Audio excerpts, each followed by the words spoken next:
Bonjour, aujourd'hui nous allons voir les fronces. Les fronces, ce sont des petits plis irréguliers que l'on obtient en resserrant le tissu. À quoi servent les fronces?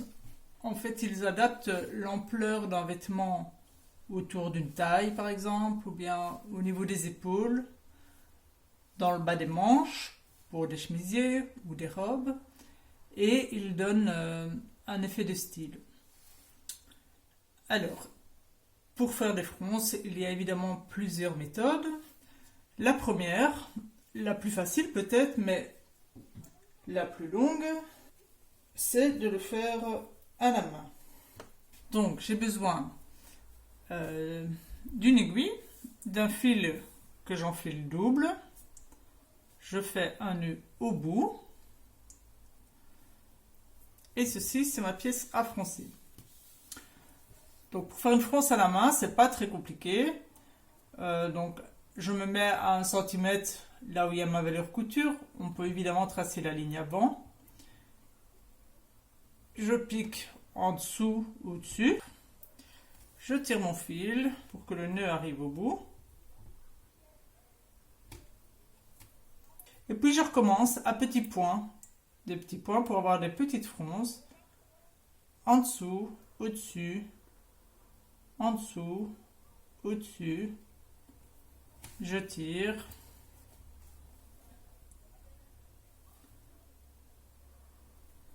et je continue ainsi toute ma longueur de tissu. Bon, moi je ne vais pas aller jusqu'au bout, parce que ce n'est pas la méthode que nous employons au cours, mais bon, c'est toujours bien de le savoir, on peut faire des fronces comme ça. On va continuer un petit peu plus loin.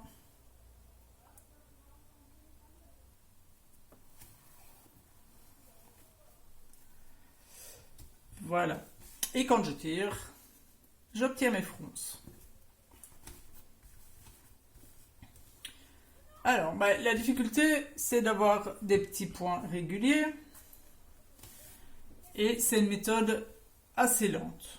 Donc, ce n'est pas celle que nous allons utiliser. Pour l'exercice d'aujourd'hui, vous aurez besoin d'une bande de 40 cm sur 10 cm. Et d'une plus petite de 20 cm sur 10 cm. J'ai déjà tracé mon emplacement de la couture. Vous pouvez évidemment le faire. Je marque toujours l'envers aussi. D'accord. Bon, je l'ai tracé des deux côtés, c'est pour vous montrer plus facilement dans l'exercice. Ici, ce tissu-ci, il est imprimé. Donc, je n'ai pas besoin de marquer l'envers. D'accord? Alors, la première chose à faire, on va diviser nos longueurs, la grande et la petite, on les divise en deux. Pour diviser en deux, pas besoin de calculer, c'est très facile. On plie bord à bord et puis on marque le milieu. Alors, vous marquez le milieu avec, ici, moi j'utilise donc toujours ce stylo qui s'efface à la vapeur. Vous pouvez le faire à la craie. Vous pouvez mettre une épingle seulement, mais en mettant les épingles, vous risquez de les perdre en cours de travail.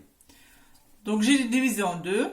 Je vais encore diviser en deux. Donc je mets le bord sur mon trait. Et hop, je viens marquer un petit trait sur le pli. Pareil ici, je plie en deux. Et puis je marque le milieu. J'ai fait ça sur ceci, ce sera la partie plate de mon vêtement. Et maintenant, imaginons par exemple que ce soit un volant sur une jupe. Donc ceci, ce serait ma jupe. Et maintenant, je vais faire la même chose sur le volant. Je vais plier en deux.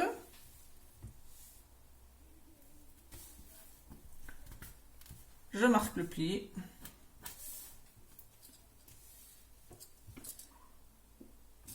Hop. Je le fais sur l'envers, évidemment. Je plie en deux. je marque le pli ou je marque le pli au moyen d'une épingle, comme ceci.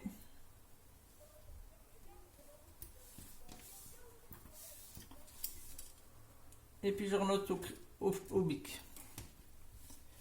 Pareil de l'autre côté. Je marque.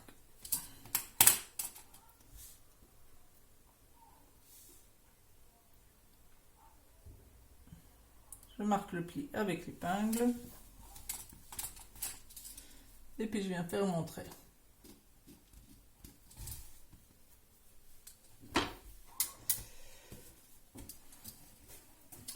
Voilà, donc nous avons bien 1, 2, 3, 4. Nous avons divisé en 4 et 1, 2, 3, 4. Il faut évidemment le même nombre de séparations.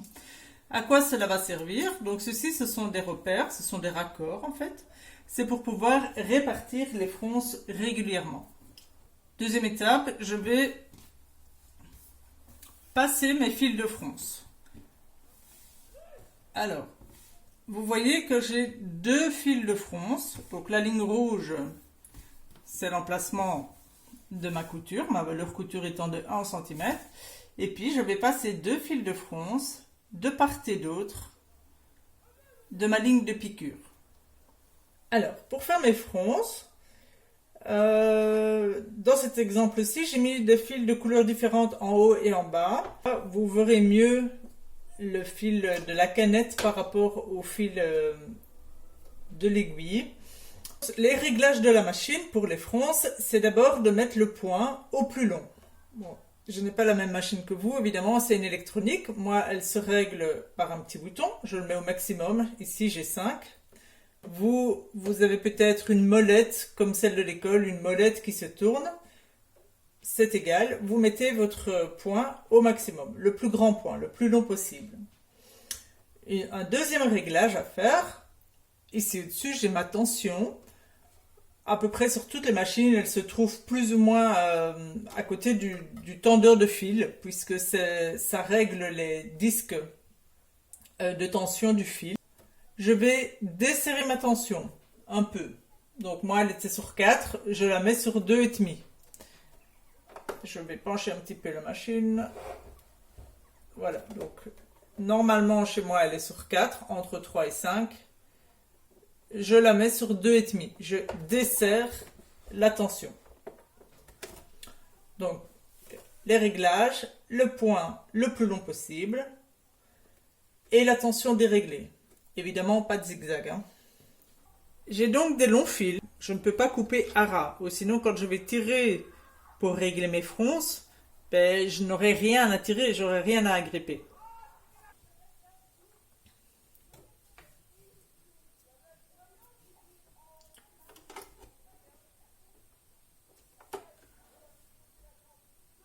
Donc je démarre avec mon tissu qui est bien sur la ligne du 1 cm. Vous voyez que l'emplacement de ma ligne de piqûre, tracée en rouge, correspond au trait au repère sur mon pied qui marque le milieu. Je vous avais montré sur l'échantillon déjà réalisé que les lignes de fronce sont de part et d'autre de ma ligne de piqûre. Donc pour ce faire, je vais déplacer mon aiguille. Sur les machines de l'école, vous savez, c'est le petit bouton qu'on tourne à gauche ou à droite. Chez moi, de nouveau, c'est électronique. Je déplace pour ma première couture. Je déplace le plus loin possible vers la droite. Si jamais vous ne savez pas déplacer votre aiguille, puisque certaines machines, on ne peut pas déplacer les aiguilles, alors on va déplacer le tissu.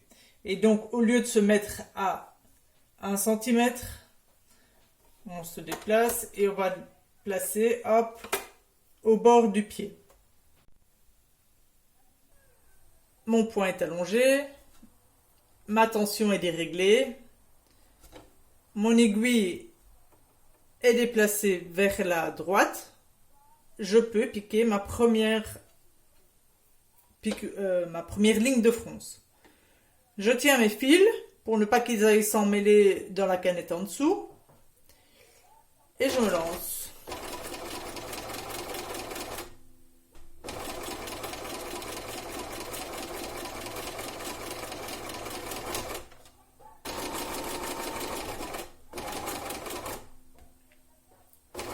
Quand j'arrive au bout, je ne coupe pas mon fil à ras. Je le tire bien vers l'arrière. Et je le coupe en laissant en long fil. Voilà mon premier fil de fronce qui est passé. Comme vous pouvez le voir sur l'arrière, le fil de canette est très tendu et on voit le fil du devant qui passe. Donc en temps normal, je vous dirais c'est un mauvais réglage, vous devez recommencer votre piqûre. Maintenant, nous allons passer à notre deuxième fil de fronce. Donc le réglage, moi je me remets toujours par rapport à mon centimètre. Je peux descendre mon fil, mon pied presseur. Pour que ma ligne de France soit de l'autre côté de l'emplacement de la ligne de piqûre, je vais déplacer mon aiguille tout à fait à gauche.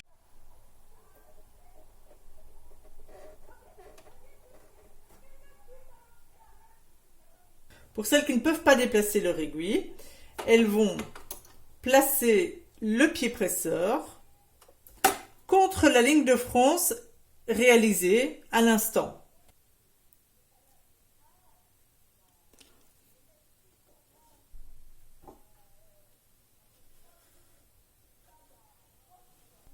Mais comme moi, je peux déplacer mon aiguille, hop, hop, hop,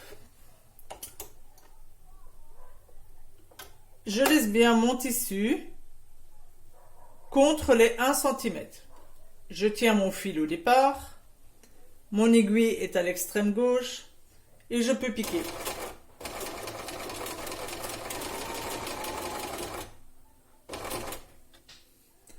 Arrivé au bout, je tire mon fil vers l'arrière et je descends mon fil. Très important, quand on a fini de passer les fils de France, on n'oublie pas de régler la machine sur les points normaux, c'est-à-dire plus ou moins 2,5. On recentre l'aiguille et surtout, ne pas oublier de régler la tension. Vous faites ça dès que vous avez fini vos fils de fronce, ou sinon vous allez l'oublier et vous aurez des problèmes de réglage après. Deuxième étape, je vais épingler le morceau où j'ai passé mes fils de fronce. Je vais l'épingler sur mon vêtement. Donc pour ce faire, j'ai bien mes marques. Je pose endroit sur endroit, enfin endroit sur endroit. Je commence par épingler le milieu.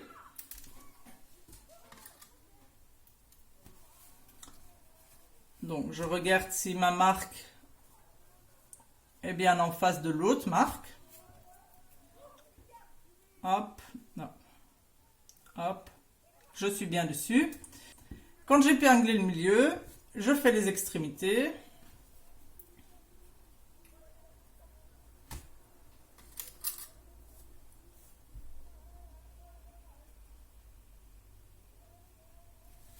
Un côté.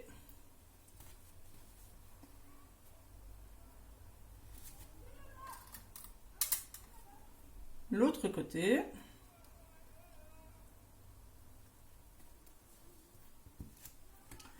Et puis, chaque fois, je divise en deux. Donc, je place ma marque sur la marque que j'ai faite précédemment. Je prends mon épingle.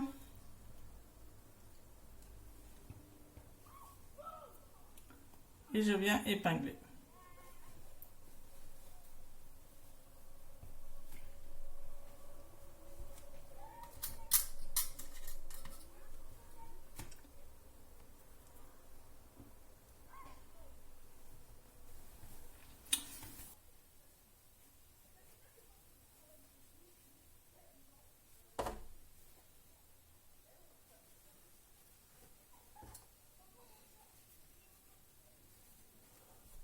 Voilà. Donc, maintenant que c'est épinglé, on a le tissu en dessous, il est plus petit. Et ici au-dessus, ben, vous voyez, ça fait des grosses bosses. Des grosses bosses qu'on ne saurait évidemment pas piquer comme ça. Et donc, on va resserrer le fil de fronce pour mettre tout plat. Donc, vous voyez, ici, j'avais pris un fil bleu clair pour le fil de canette. Si je me rapproche, on voit bien, le fil bleu clair est plus tendu que le fil marine du fil d'aiguille. Et on voit les petits points du fil d'aiguille qui passent sur l'envers. Ça nous aide ici parce que le fil clair, le fil de canette donc, va pouvoir plus facilement coulisser dans les points dans le fil d'aiguille. Donc maintenant, il faut que je resserre tous ces gros plis. Pour ça, je vais prendre une aiguille pour pouvoir tirer, hop, mes fils clairs, qui chez moi sont mes fils de canette. Donc je les sépare des fils foncés qui sont mes fils d'aiguille. Voilà. Et puis, je tire dessus en faisant glisser le tout. Hop, hop, hop. Voilà, je tire, je tire, je tire. Et vous voyez que ça fronce. Maintenant, j'ai même tiré très fort, trop fort. C'est les fils... c'est le vêtement qui est froncé. Mais c'est pas grave, hop, on le remet. Je fais ça d'un côté. Je fais ça de l'autre côté. Donc, je prends mes fils de canette, qui sont chez moi les fils bleu clair.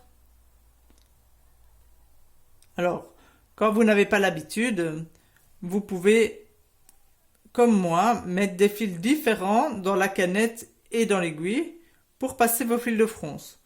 De toute façon, ce ne sont pas des fils qui se verront dans le travail, qui resteront.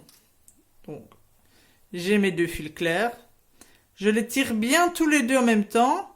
Et quand je tire au niveau de l'aiguille. Et je tire, je tire, je tire.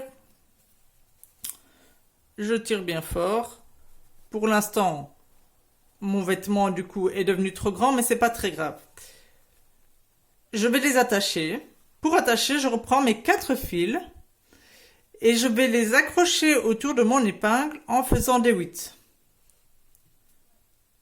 Hop. Je fais quelques tours. Comme ça, mon fil ici ne peut plus bouger. Je le fais d'un côté et maintenant je tire pour que toutes mes épaisseurs se mettent à plat, c'est-à-dire que les fils aient la même longueur, d'accord? Il ne peut pas y avoir une bosse comme ça doit se mettre de la même longueur. Voilà, voilà. Bon, quand vous faites ça, c'est mieux de le faire à plat sur une table, évidemment. Donc voilà, je regarde, c'est bien plat. Je récupère mes 4 fils à l'autre extrémité, ceux-là ils sont déjà attachés.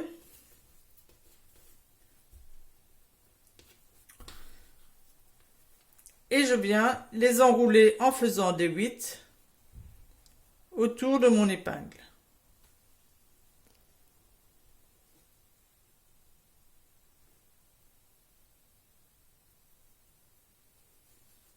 Voilà. Maintenant, mes deux tissus ont la même longueur. Il n'y en a plus un qui est plus large que l'autre. Par contre, mes fronces ne sont pas bien mises. Elles font des paquets. Donc, avec mon ongle, avec mes doigts, je vais les répartir, je vais les faire glisser pour qu'elles se mettent correctement entre les épingles. Voilà, donc comme ceci, mes fronces sont bien réparties.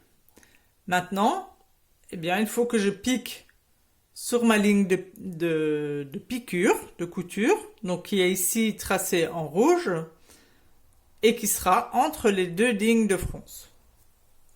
On vérifie bien qu'on a remis tous nos réglages à la normale, c'est-à-dire la tension sur, ça dépend des machines, mais donc chez moi sur 4. Le point, il doit être de plus ou moins 4 points au centimètre, c'est-à-dire 2,5. Et l'aiguille centrée. Alors, je viens mettre mon travail sous le pied au début en me mettant bien à 1 cm. Donc le bord de mon vêtement vient bien sur la ligne des 1 cm. Voilà. Je tiens mes fils au départ toujours pour ne pas que les fils s'enroulent dans la canette. Je descends mon aiguille et avant de piquer, je retire la première épingle pour pouvoir après enlever les fils de fronce. Je défais le nœud et je vais piquer. Je fais mon arrêt. Hop. Et je pique en suivant ma ligne des 1 cm. Et vous voyez que je suis entre les deux fils de fronce. En piquant, je vérifie que mes fronces n'aient pas bougé. S'il faut, je les replace. Quand j'arrive près d'une épingle, je la retire avant de passer dessus.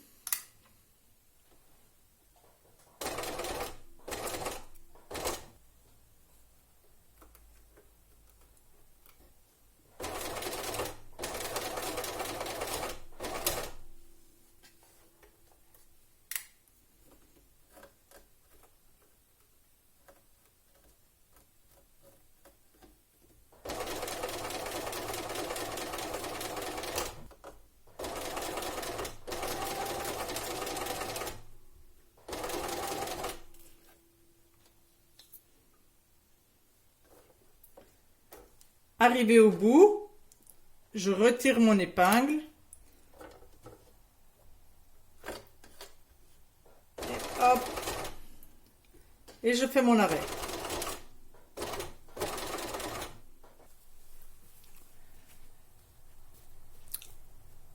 Et j'ai bien ma ligne de piqûre qui est entre mes deux lignes de fronce.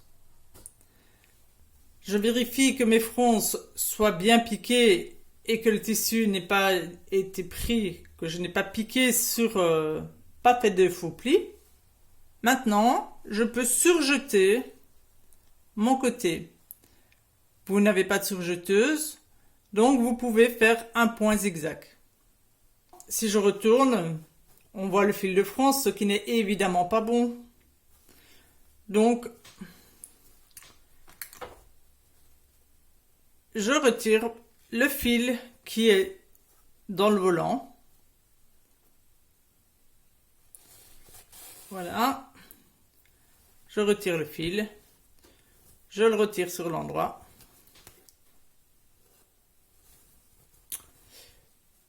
Celui du dessus peut rester, il ne me gêne pas. Maintenant, si vous voulez, vous pouvez faire une surpiqûre à 1 mm. Ce n'est pas obligatoire, c'est suivant la finition que l'on veut. Et puis, évidemment, on va bien repasser tout.